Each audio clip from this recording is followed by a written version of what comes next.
welcome to another broadcast of The Soul of the Everyman on the ArtistFirst Radio Network. All past shows are archived. You can find them at ArtistFirst.com. If you want to send a question or comment in, hit us up at dj@artistfirst.com. And now out to your hosts, Michael and Margaret Lyons. And thank you very much, Z-Man. And I am Michael Lyons. And I am Margaret. And she's Margaret. And my perceptions of her are just amazing. And my perceptions of you are also amazing. And you are listening to The Soul of the Everyman. How perceptive of you. and that is our topic tonight. Our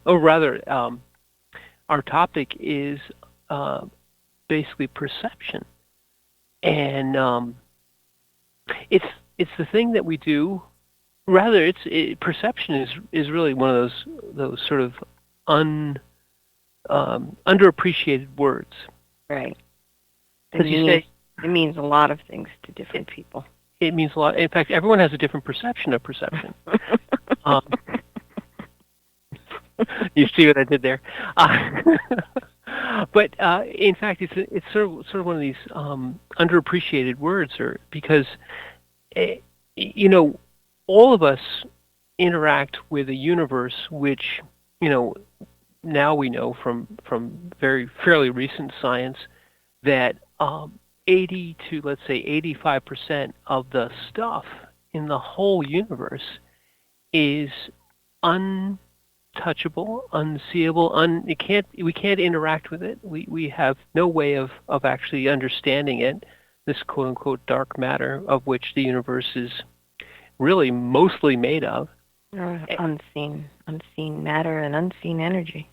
There's unseen energy and unseen matter, or rather energy and matter that we really don't understand very well, and that makes up most of the universe. They're not quite sure whether it's 80 or 90% of the universe, and the rest of it, all the other stuff that we actually interact with, is largely, if you look at it from the point of view of sort of an atomic look at matter, it's largely empty space.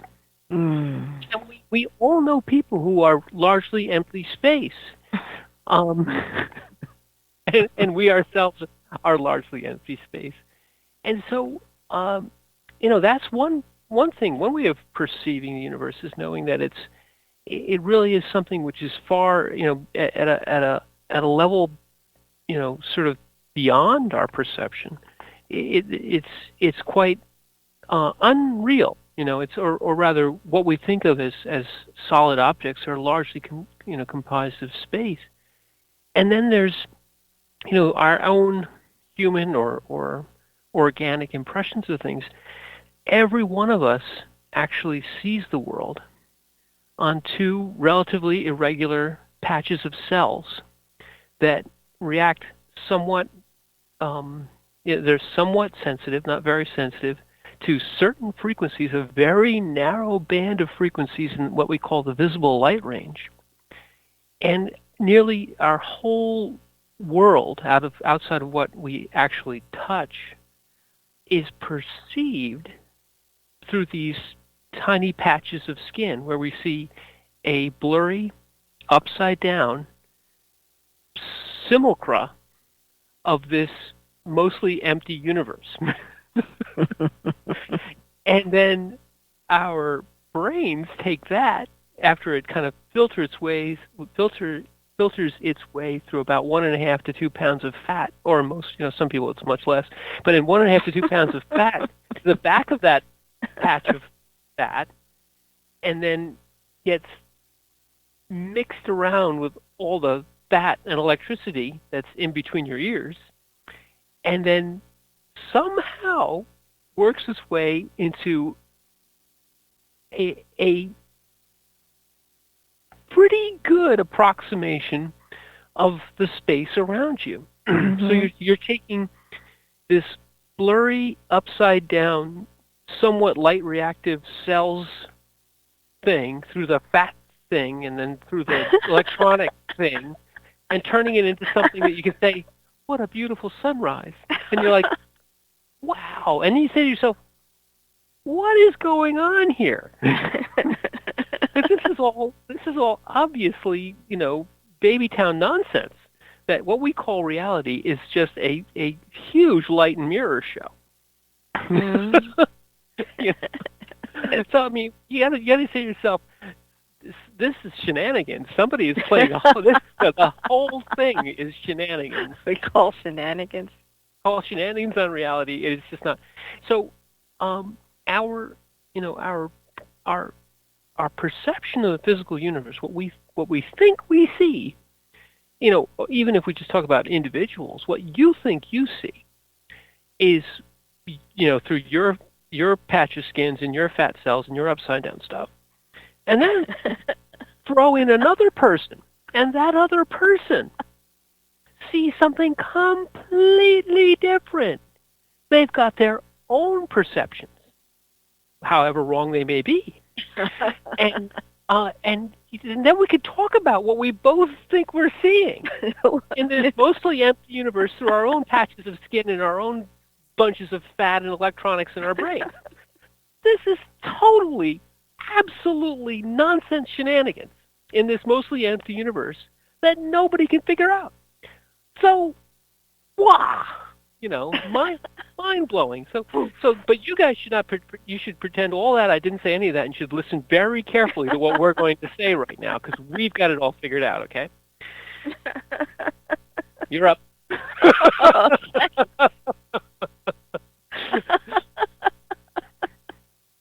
Thanks a lot. No problem. No, going back, the only thing that brings to mind is the American Indian way of describing this world, which is this is the place where we dream the common dream.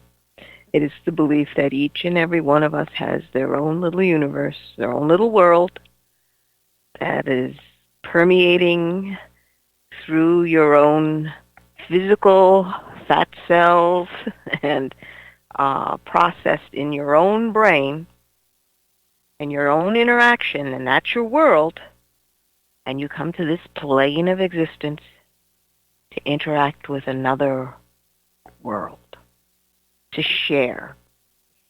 And it's not just one to one, it can be one to many.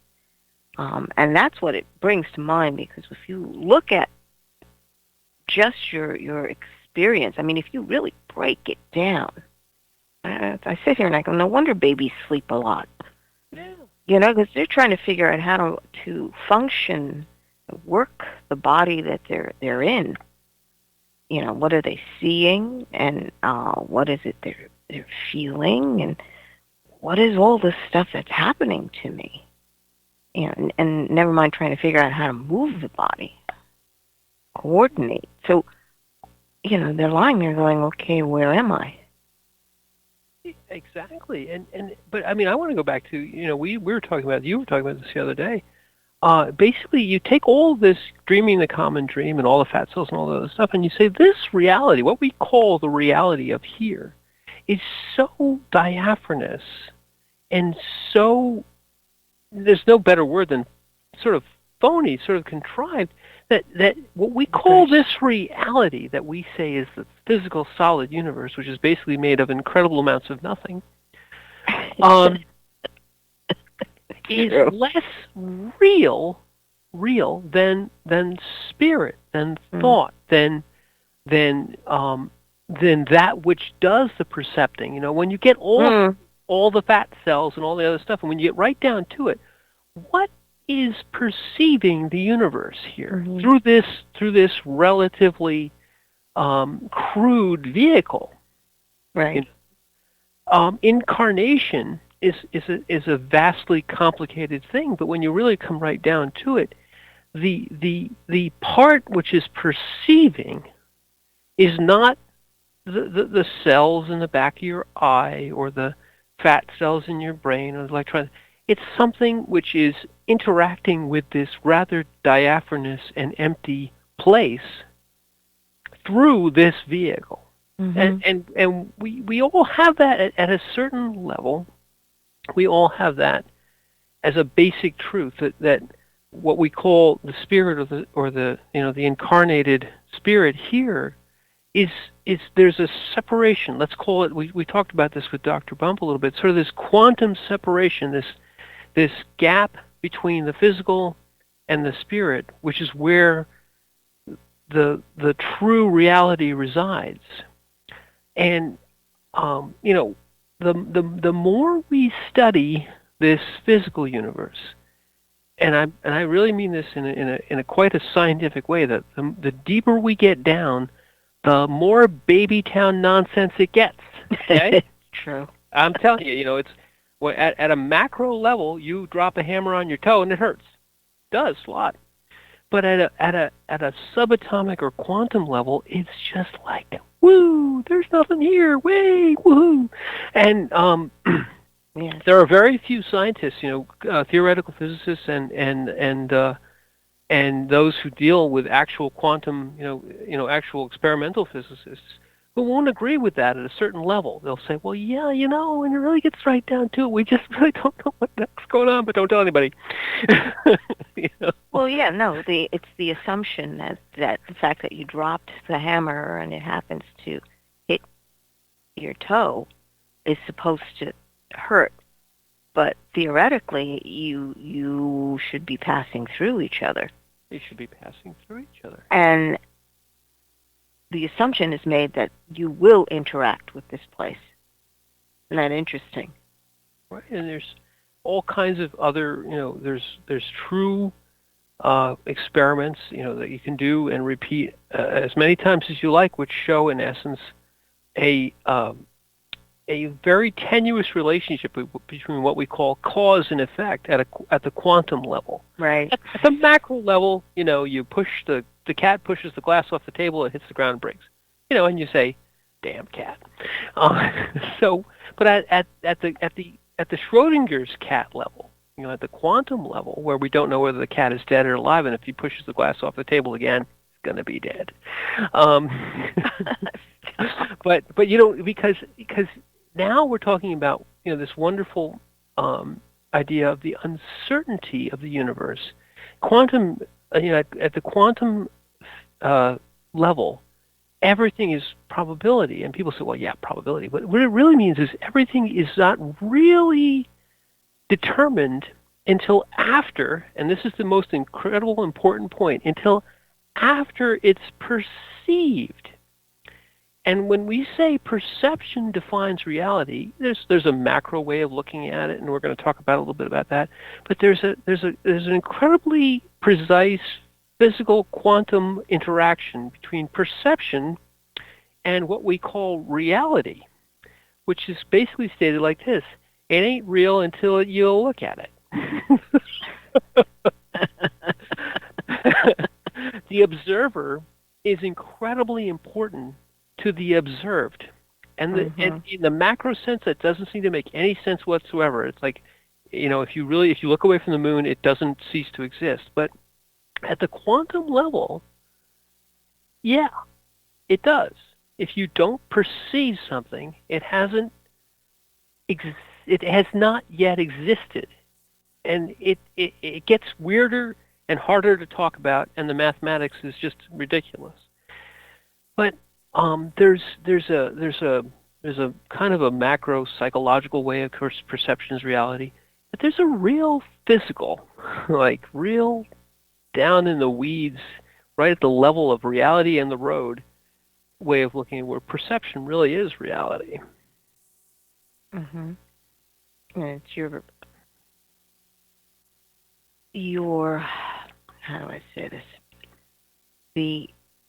Your consciousness and the way it takes in the information and processes the information dictates the world that you are interacting in. So we had a discussion about this before, about whether the glass is half empty or half full. And that spin of, are you going to be looking at it one way or the other? Mm. And that's more of an extreme, if you would, on understanding where the perception actually lay. where is it that you are putting your perspective? Where is your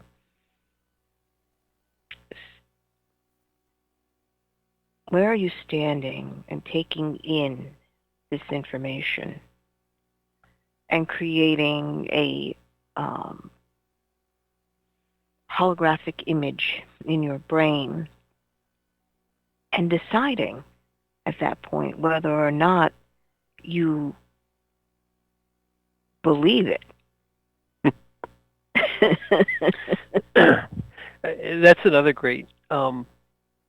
That's something that the physicists would start to back away from. But I think that belief in reality is very important.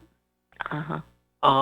There's a couple of different ways. Everyone's seen the movie The Matrix, and in essence, what they're trying to do is disassociate perception and reality, and say that the world is some sort of computer construct. And it was a great concept, but there's a reality there, which is that in essence, there's a resonance there. There is, and that strikes into our own manner of perception. Right. To some extent, the world at a certain level, the world is real because you believe it to be real. There's a couple different of those levels. There's the level of quantum physics. We're going to leave that alone because nobody understands that. But at the level of, let's say, the common dream, many of the things which are events that occur between the residents within the common dream are they can be called objective events, events which just happen. And then there is the subjective perception of the event. And then there's the third thing, which is the let's call it the narrative, or the reaction to the subjective perception. And notice how we kind of dissociate those two. There's an actual thing that happens. I dropped a hammer on my toe. And then there's the thing which is my subjective perception. That's George's fault, or the cat. That's the cat's fault. And then there's the narrative, or so the sort of the internalization, or my own, the story I create about that is that cat hates me, and has been trying to kill me for years. I hate the cat. So the point of the objective thing that happens is some event provides me, the thing that is me, a stimulus. And then I have a subjective perception. And some of the research that I was interested in a few years ago had to do with an event which you would perceive, and then there would be, let's call it an instinctive reaction, sort of an emotional, without thought type of reaction to this event. And then there would be a third thing, which would be sort of the processing of the reaction, not the event. Now we're past the event. The event happens, the hammer hits the toe, and that happens. Then there's this emotional, wow, I'm angry about the thing that happened.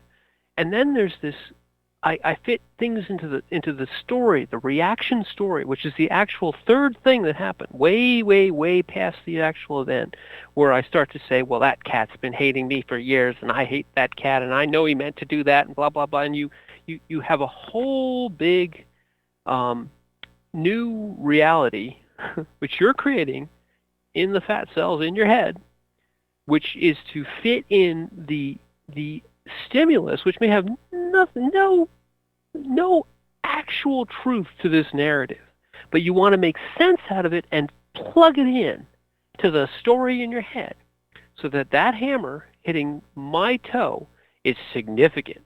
It was meant to happen, and I know they meant to do it, and they wanted to injure me, and I'm mad at them now, and I'll get back at them.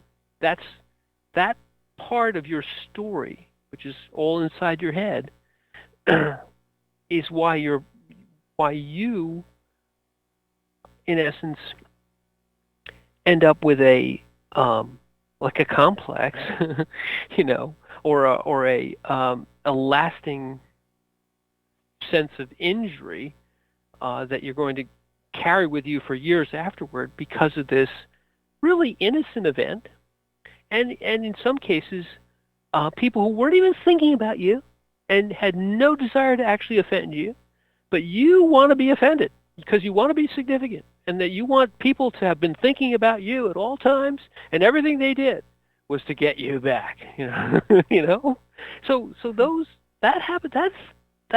Those three events define a lot of human interaction. The event and the reaction you can't do much about, but then you have this wonderful moment, which is difficult to put your hands on, which is your reaction to the perception and what you're going to do about it when you're in that third stage.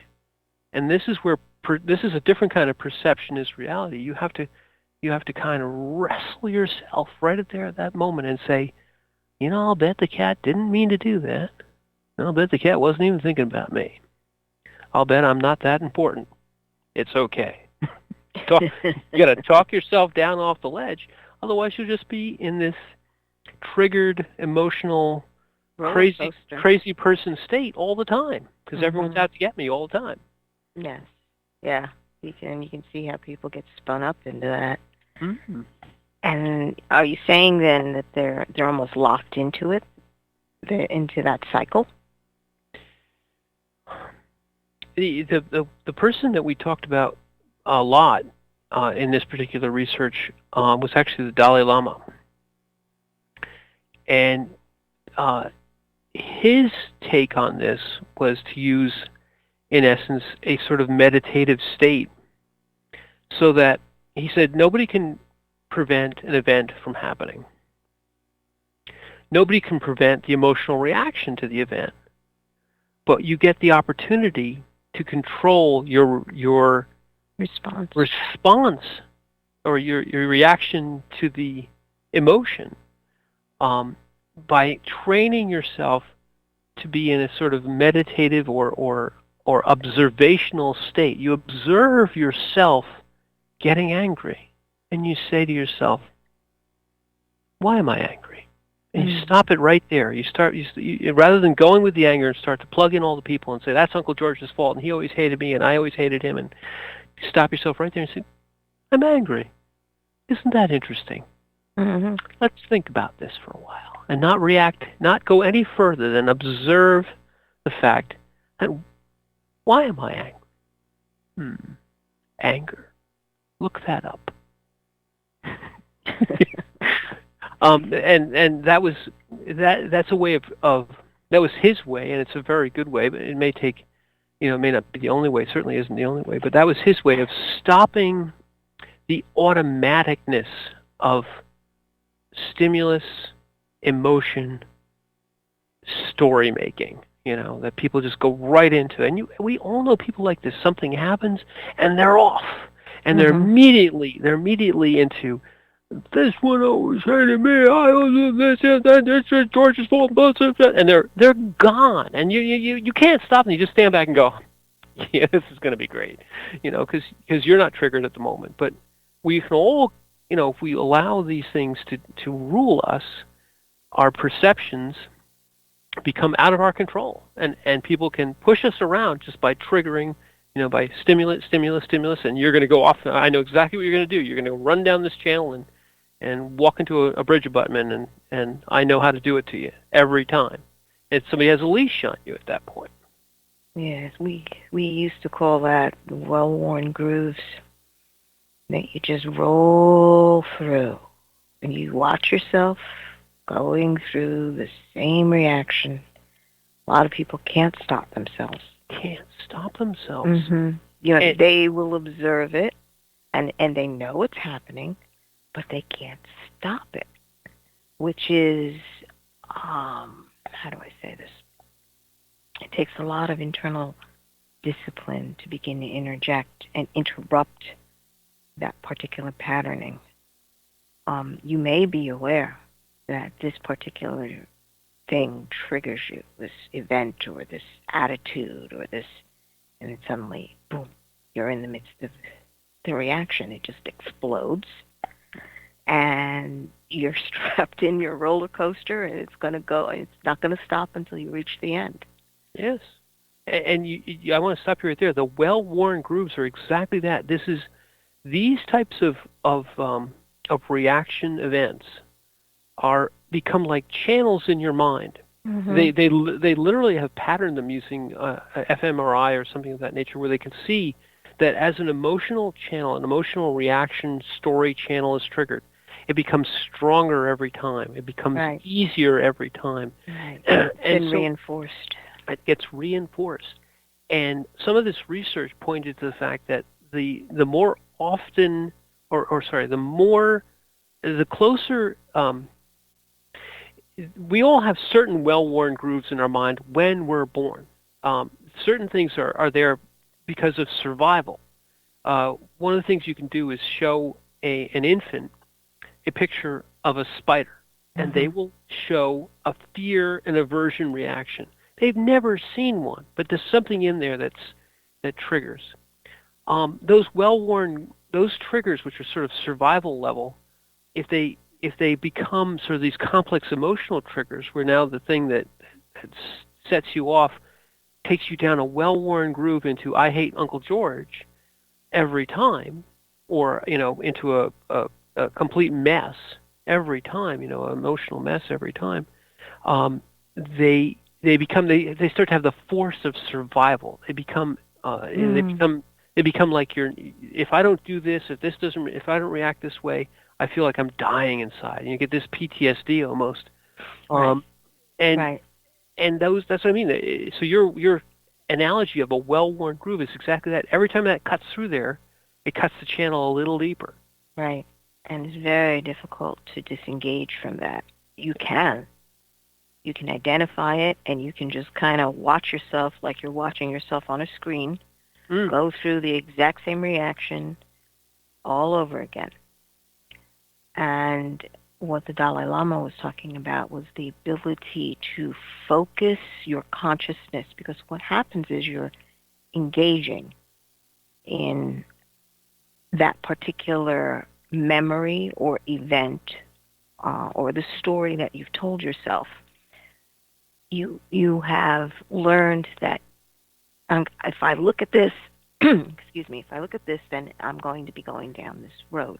To disengage means that you do not focus on that any longer. When the Dalai Lama is talking about you noting it, but you do not reach out with mental hands and grasp that story or event.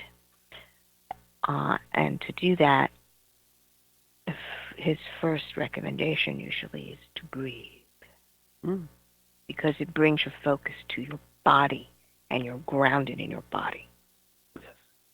And let's take a breath and go back to the studio and not be triggered. And when we come back, we're going to talk more about perception and reality.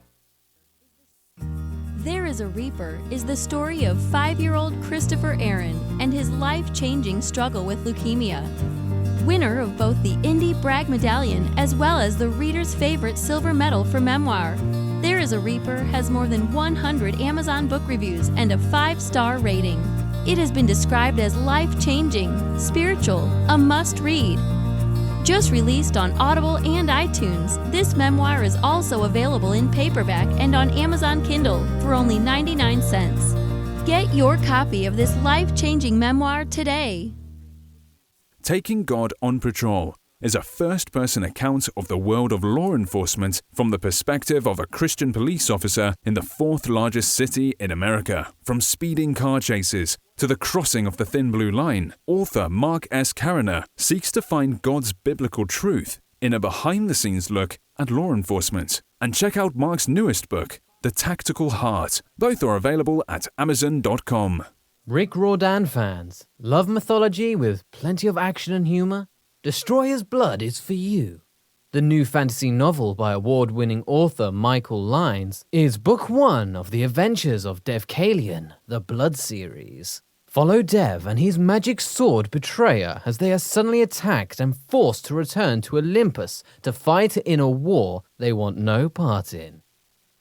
The world of men and gods is about to be destroyed by Zeus's ancient foe, and only Dev and Trey can stop him.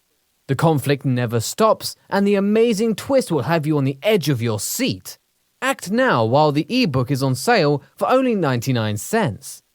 Destroyer's Blood is available on Amazon.com, Barnes & Noble, iTunes, Kobo, and fine e-tailers everywhere. And while you're there, get the free prequel, It's in the Blood, available for a limited time. Hi, this is Minette Lauren, author of Race for the Sun. Do you believe in guardian angels? Check out book 1 of my Soul Watcher series. It can be found on Amazon.com or anywhere fine books are sold. Go to www.minettelauren.com, and you are listening to the ArtistFirst Radio Network. The Fat Man Gets Out of Bed is the latest book from Michael Lyons, the award-winning author of There is a Reaper.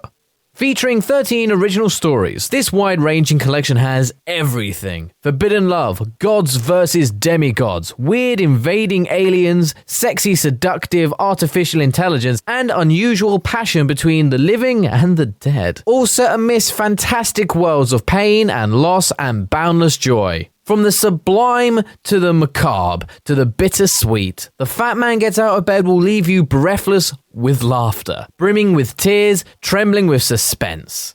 Available now on Amazon.com, Google Play, iTunes, Kobo, and fine e-tailers everywhere.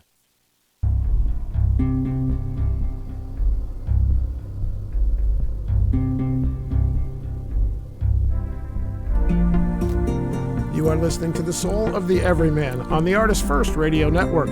All past shows are available as podcasts. Visit ArtistFirst.com. Now back to your hosts, Michael and Margaret Lyons. Thank you very much, Z-Man. And your reality is now coalescing around the soul of the Everyman. That's right. And this last half hour, the top half of this hour, we've been talking about how perception is reality, and where we left off was, and let's just to restate it, in this called Dreaming the Common Dream, or in our own, this is our human interactive reality. There's so many realities, but let's just talk about that one. Our human interactive reality. We all have these stories. These stories that we carry around with ourselves, and that we tell ourselves, and we plug all the people in that are in our sort of small section of the universe, the human people that we know, into these stories all the time. So, in many ways, we're kind of writing this narrative in our heads, and we use it to do similar to the way quantum physics works. We use it to rewrite the reality as we would like it to be based on the actual stimuluses that we get and our current disposition. If we're angry about something, we rewrite the reality to justify our anger in whomever we want to plug into the angry bus, So something happens. The hammer falls on our toe, and we immediately go into those GD, whatever's. They always leave that hammer there, and they know I'm going to be here, and it's going to hit my toe, and I'm I'm now angry at them, and they, whoever they are that you're currently angry at, have no clue that they've offended you, that you're now angry at them, that you feel that they owe you something, and all these things. And now next time you see them, you're like, and you just take it all. You go, the huge take it out. The laundry list of stuff. You're always doing X, Y, Z, blah, blah. And they're like, okay, who turned your head on backwards? And from your point of view, you had this thing happen. It was absolutely their fault, and they were doing it on purpose, and you're going to tell them all about it next time you see them, and blah, blah, blah. And they're over there like, gee, ice cream's really cool. There's a green leaf. Life is good. And you come in and go all over them, and then they get triggered. And they're writing the story about you. and how unreasonable and how crazy town you are, and how you go off at the drop of a hat, and God knows what even motivates you. And so we work up into this huge ball of action reaction, of stimulus emotion reaction, which ends up, in everybody hating everybody else for the rest of the time, or whatever. But it's all based on our very myopic view of the universe, in which we are the most important thing in it, and everything that happens is because someone is trying to either get us to do something, or out to get us, or trying to offend us, or it's all about us, and we write that story where we're the main character in our own little passion play. No, but it's true. That's true. I mean, frankly, it's fine when you're watching small children, because that's exactly how they function. Everything's about them. Whatever happens, it's their fault. Yeah. And all their stories are in that particular way. When you are older and begin to interact with the world differently, you have to choose to take the step out of that child's egocentric kind of world. And that is the conscious choice that you've got to make. Different people make that choice at different points in their lives. They need a reason, usually, to make that shift from it's about me and what's going on, and everything that's happening is a story about me, which is fascinating if you think about it. It's like, wow, you know what? I do remember as a child being very concerned about that. Especially like when it's not fair. It's not fair was like the worst thing in the world for you. It's not fair. Mm-hmm. One of the ways you can do that is to cultivate this sort of observational way of reacting. In other words, you have to kind of treat the emotional response, which we all have when the hammer hits our foot. We're angry, because that hurt, and somebody, I didn't do that, and somebody did it. It's got to be someone's fault, and you're just blame. You want to blame somebody, and you want to take that anger and lash out and in essence react and defend yourself against this negative stimulus. And anger's a good one because very simple things can make you angry, and you go from basically a reactive anger, which we don't really have a real good cause for, to a rather an emotional anger that you don't have a real good cause for, to a story justified anger. So I'm angry because we want to put a because on it. And once you put the because on it, you're into the realm of novel writing. Because you don't know. We don't have a good perception of what really was the motive. We don't understand other people's motives necessarily. Mm-hmm. But we're really happy to ascribe motives to people. They did that because is the first line in your self-written novel. When you start, in essence, telling yourself what they were thinking without any real good justification. If you're angry, you're saying to yourself, well, they were doing that to make me angry. Or if you're afraid, you're telling yourself, well, they were trying to scare me, because you're writing your novel about you. Mm-hmm. Mm-hmm. So the mature step, the step that breaks that cycle, that stops these channels from being cut into your brain, is to take control of your perception. That's the key. You can't control the stimulus. You can't control the emotional reaction, whatever it is. Those two things are hardwired into all of us. Something happens, and we get an emotional reaction to it. And then there's this perception. Well, I'm sad. and I have to write a story about why they made me sad and why they're so mean to me all the time, and I'm always the person who tries to do everything right and everyone else, and you're way down into your sob story novel about how everyone's always against you, and you're just trying to do everything right, and making yourself even more sad. And what the Dalai Lama would say is just observe, you're sad, and being sad is just fine, and it will go away, and then you'll feel happy again, and you can have a cookie. Or the cat can have a cookie.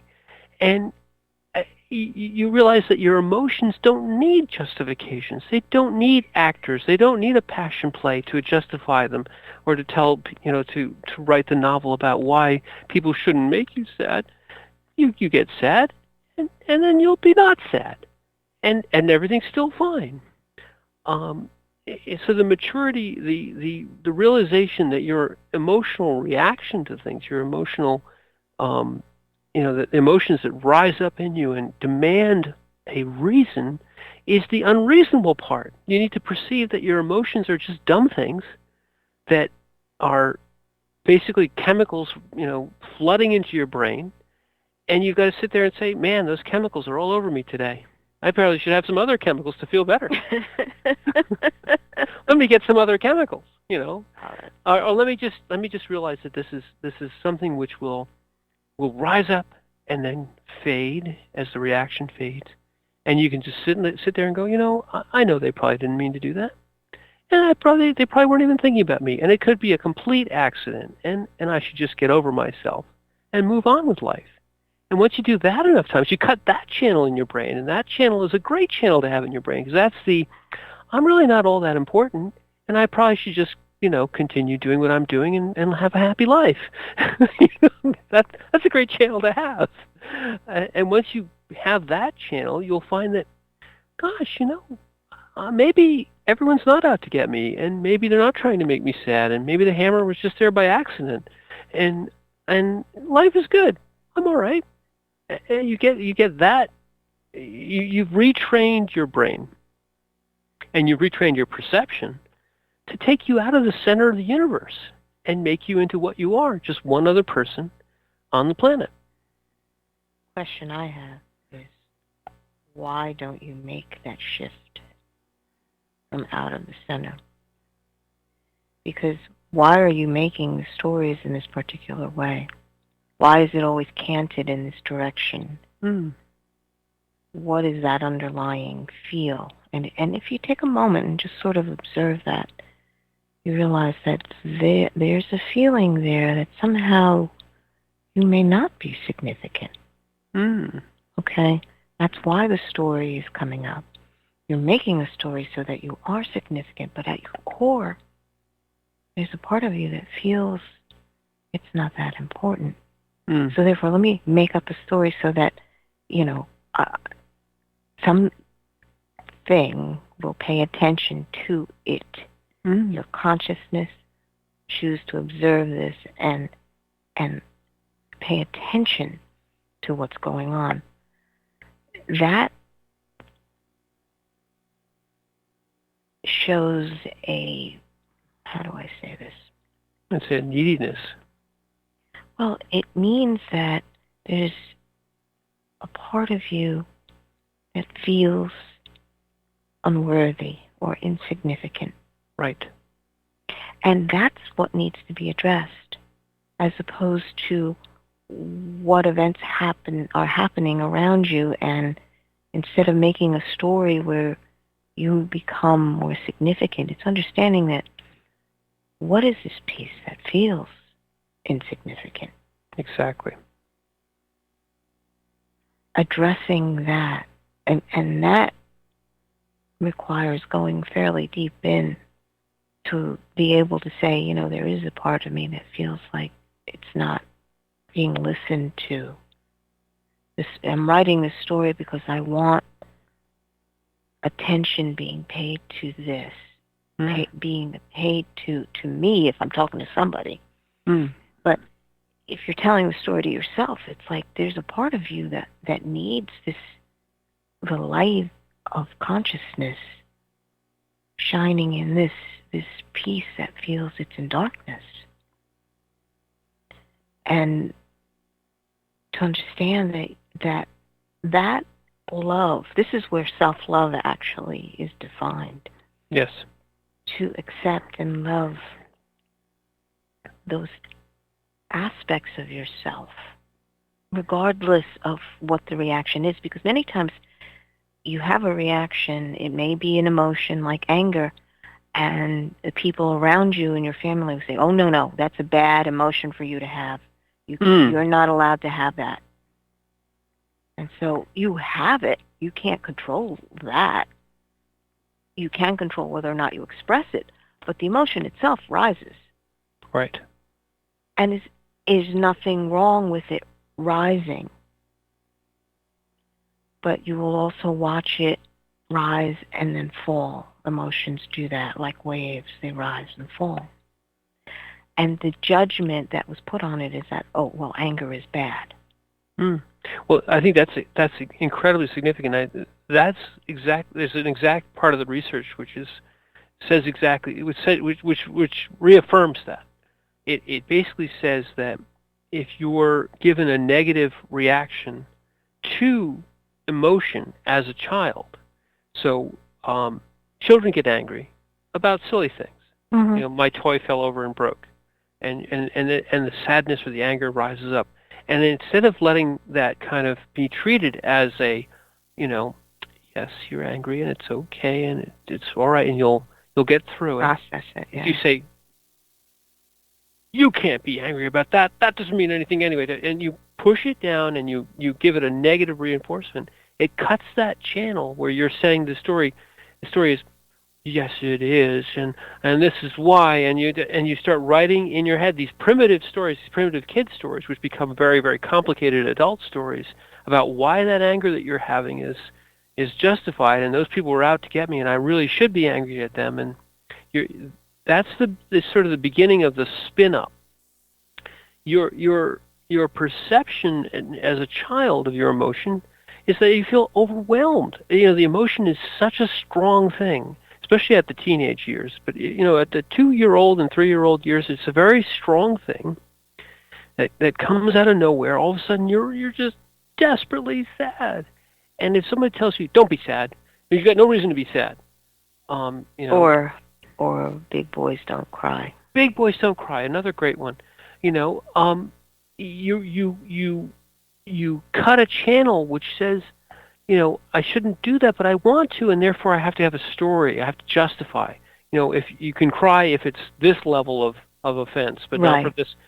So you ramp it up to that level of offense. Right. In other words, if my family will only pay attention to me if this happened, like suddenly you only get attention if you happen to be sick. Right. Or you really have a bad injury, but you feel this. You feel just as sad with stubbing your toe as you would breaking your shin. But if it has to take the level of breaking your shin to get people to say, oh yeah, you can be sad for that, you'll make that story that significant internally. That's true. Instead of doing what you were saying, which is you're told that the story, or rather the way you teach a child to handle this, and the way you can teach adults later, is you just observe. Yes, you're sad. It's very tough being sad. Sad feels bad, doesn't it? Yes, it does. It's okay. It'll go away. And you're right. And you sit there and go, I feel sad, I feel sad, I feel sad, I feel okay, I'm better. Okay, let me go back playing for the toy. It's all good. I got my sad out. I'm told that sad is normal, that people feel sad sometimes, and then you'll feel better, and you do. And it feels sad for a while, and the while goes away, and you're on. And then that way of dealing with your sad, there's no story. The story is, I feel sad. Well, everybody feels sad once in a while. Yeah. Okay. Right, because you were told originally that you are not allowed to feel sad unless you really have a reason. Exactly. Oh, I'll give you something to be sad about. That's another thing that gets said to children. You're going to cry? I'll give you something to cry about. Right. Right. Right. Right. And it's just basically the simple acknowledgement of this is what I'm feeling right now. And I just need to know that it's okay. It's okay. It's normal It's to normal. feel this way. Mm-hmm. So the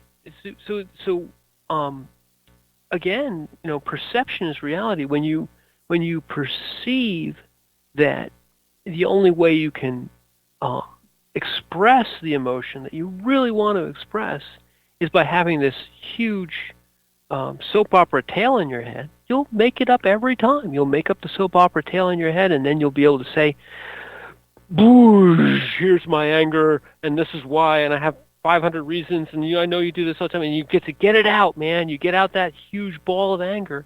But meanwhile, you've blasted everyone around you into atomic dust from this huge anger ball that you felt you had to. This is the only way you could get this expressed, was to have this gigantic story of Russian intrigue to talk about. But so training at the level, at the 2-year-old level, which is kind of the time we see people, kids having tantrums, if you will, or at any, that your emotions are part of you. Your emotions are normal. You're going to feel sad. You're going to feel happy. You're going to feel, it's the negative emotions tend to get rejected more and therefore become the spin-ups for things. But all emotions are similar in the sense that they are incredibly intense at the onset, and then there's a sort of refractory period, they call it, where you really can't get rid of the emotion. You're just going to feel it for a while, and then it just sort of slowly fades back down. And some are quicker and some are longer, but the overall effect is very similar. Your brain is a bunch of fat and electrons and neurons and stuff rather, and when it triggers off, it's at the speed of fluid flowing through there, of chemicals that are really rising up and coming through your brain. It takes a while. Well, actually, last week we were talking with Dr. Bump about the fact that there is another connection between the neurons that is not chemical. Correct. But I'm just talking about speed. Even that one is relatively slow. So when something happens, however it's getting through your brain, it's not like that. You're not angry for a quarter second. You're angry for a good 10 minutes maybe, or whatever it is. And right away you're angry a lot. And you've got to be trained at a young age or retrain yourself at an older age to say, well, I'm angry. Well, I'm just going to be angry for a little bit. And then I'm going to stop. And it'll be okay. Not, I'm angry, but I've been told I can't. I know I'm not supposed to express that thing, so I'm going to write this whole huge big story. I'm going to tuck it away in my anger ball. I'm going to have this gigantic anger ball. And when I see those guys, I'm going to turn into a 17-head monster and kill them all. Well, yeah, except, now they're going to think that you are, like second cousin to Pol Pot, and that if they offend you even the tiniest bit, that you're going to come out with a howitzer of anger. Well, they don't know that you feel that's the only way you can express anger. But they're certainly going to walk on eggshells around you, and they're not going to want to be your friend or make the slightest offense ever, because you're a loose cannon, literally. That's true. Right? Yeah, that's true.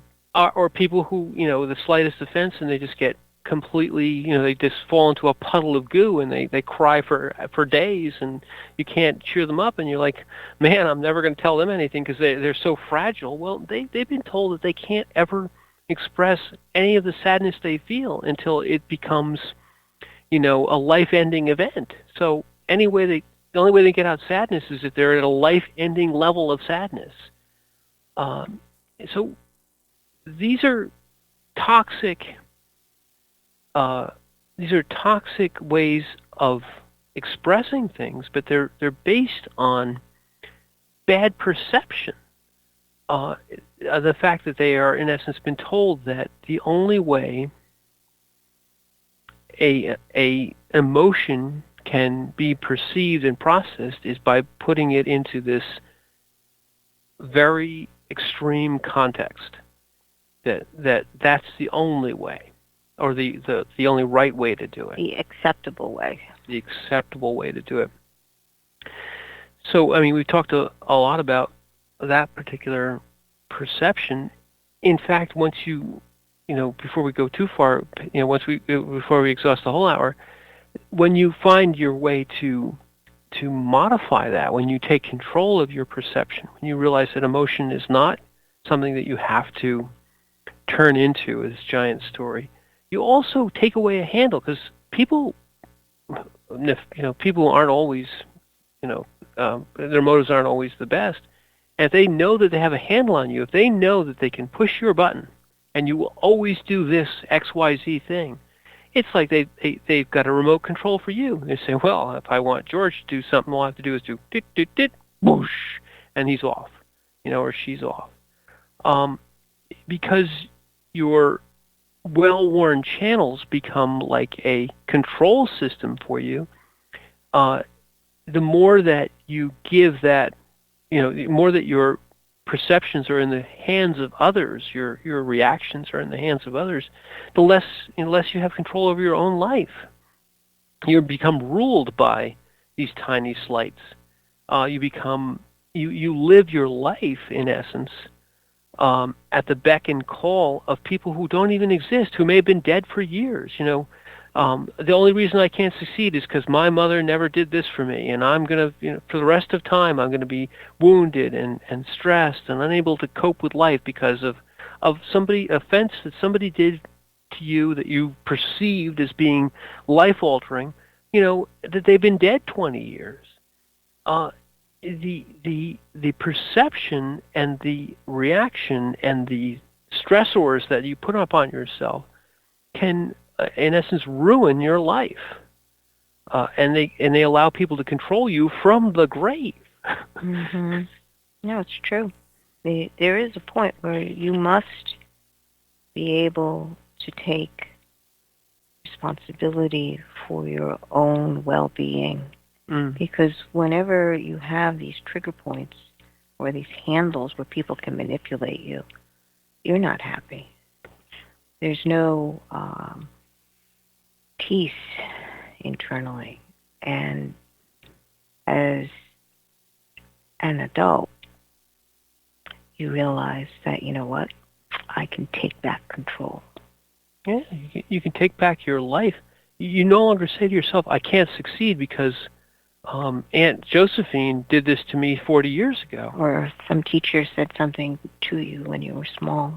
Right. And it gives you this get out of jail free card forever, and it's the worst kind of abrogation, like you said, of responsibility.